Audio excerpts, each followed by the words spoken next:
السلام علیکم۔ وعلیکم السلام۔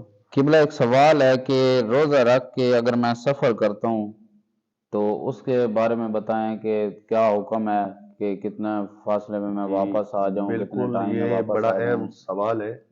جس طرح سفر میں نماز قصر ہو جاتی ہے، روزہ بھی اسی طرح قصر ہو جاتا ہے، اور اس کے لیے شرط ہے کہ سفر جو ہے وہ 44 کلومیٹر ہو، یعنی آنے جانے کا ایک سائڈ کا 22 دوسری سائڈ کا 22 44 کلومیٹر ہو، تو وہاں پہ نماز اور روزہ قصر ہوں گے۔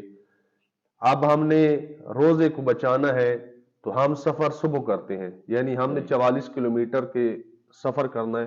مثال کے طور پہ ہم سرگودا سے حافظ آباد جاتے ہیں، یا سرگودا سے جھنگ جاتے ہیں، یا چنیوٹ جاتے ہیں، تو ہم روزہ رکھ کے نکل جائیں اور ہم زوال سے پہلے پہلے واپس آ جائیں تو ہمارا روزہ درست ہے۔